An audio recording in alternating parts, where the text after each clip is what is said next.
I want you to delve a bit more on the idea of the free enterprise, which you used at your opening line.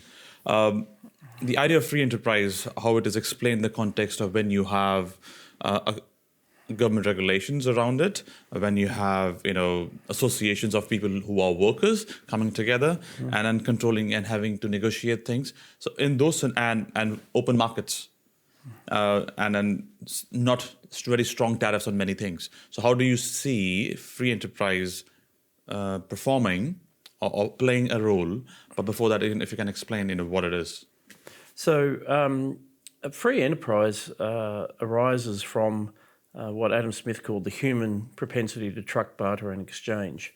Essentially, if you have something that I want and I have something that you want, we can actually organise a trade, and we'll do that. And in a reasonably ordered society, we do that. We're in a society where we've built trust and we have institutions. So let's say we actually contract to do that, and you say you're going to deliver X and you don't deliver X.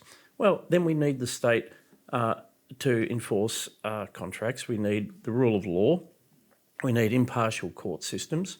And this is sort of like the infrastructure of commerce that governments are very important for. And you look at a country like Singapore, which has become a centre of trade right across the Asia Pacific because people trust their courts to enforce contracts. So the free enterprise system starts with that idea of people just going about their business. And when it is the preponderant force in society, that also means that resources are allocated through the price mechanism and price discovery. And if it sounds like I'm getting a little bit philosophical, it's because I am. And the beauty of the price mechanism is that it's adjusting millions of times a day across multiple markets for reasons that we actually don't know. All you know is that that thing you want, the price just went up. And if the price went up, you're going to buy a bit less of it. If the price comes down, you might buy a bit more of it. It's something you want, but you're responding to the price.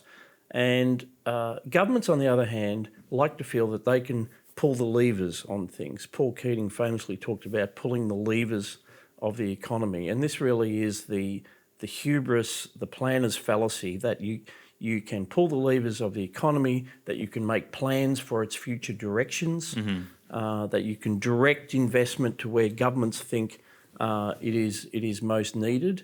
And when governments do it, you're outside the price mechanism. Yep. So it's not responding to the price signals in the economy, and it's taking resources away from individuals through the taxation system, or it's borrowing, in which case you're taking it away from future generations and spending it on things that are less productive.